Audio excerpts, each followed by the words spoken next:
Good day! Here are the top stories of the Manila Times on June 12, 2021. Government takeover of Luzon grid pushed. Senator Ana Teresia Rizon Tiveros on Friday backed proposals to let the government assume control of the Luzon power grid to help curb recurring brownouts. Ontiveros agreed with the Department of Energy or DOE's proposal to the Senate amending the legislative franchise of the National Grid Corporation of the Philippines or NGCP and reverting back to government control of the grid to better manage power distribution and fix cybersecurity concerns in the power transmission sector. Duterte to Malolos for Independence Day rights.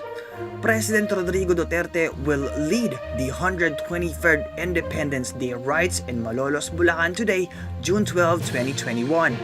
The 76-years-old Duterte, the oldest elected Philippine president, will join the Malolos celebration in person, his spokesman Harry Roque Jr. said during a press briefing Friday. This will only be the second time Duterte will be attending an Independence Day observance since he assumed the presidency in 2016. Fully vaccinated elderly allowed to leave homes.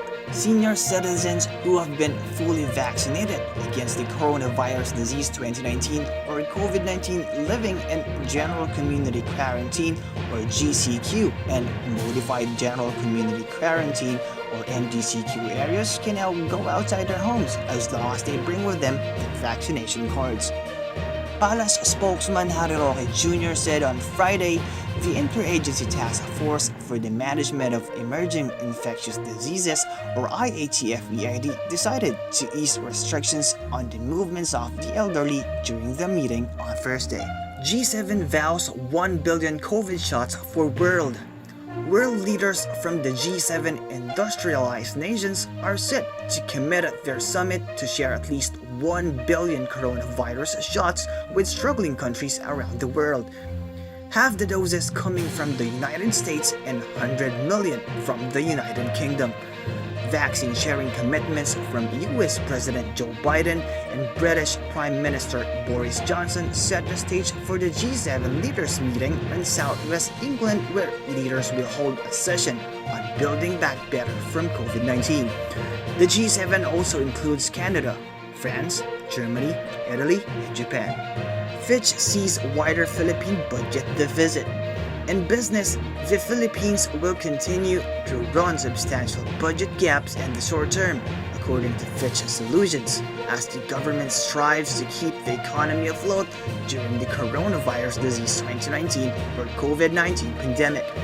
The Fitch Group subsidiary said it maintains its projections for the Philippine government's fiscal shortfalls of 7.7% and 6.5% of gross domestic product or GDP in 2021 and 2022 respectively.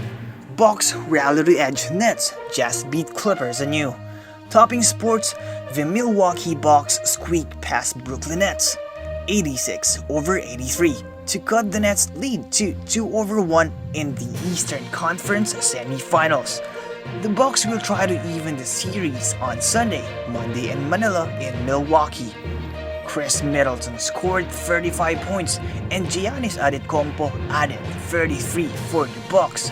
In Salt Lake City, the Utah Jazz outlasted the Los Angeles Clippers to take a 2-0 lead in their Western Conference semifinal series. Donovan Mitchell scored 37 points for Utah to become the first Jazz player with at least 35 points in back-to-back playoff games since Karl Malone in 1988. Yen Macabenta and Antonio Contreras are the columnists in today's front page. Macabenta writes a piece on the Wuhan Lab Leak Fury while Contreras defends the use of face shields. In its editorial, the Manila Times cites the need for a depth of water and calls on President Rodrigo Duterte to certify the measures in the Senate as urgent.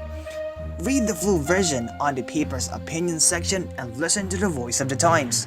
For more news and information, get a copy of the Manila Times on print, subscribe to its digital edition, or log on to www.manilatimes.net.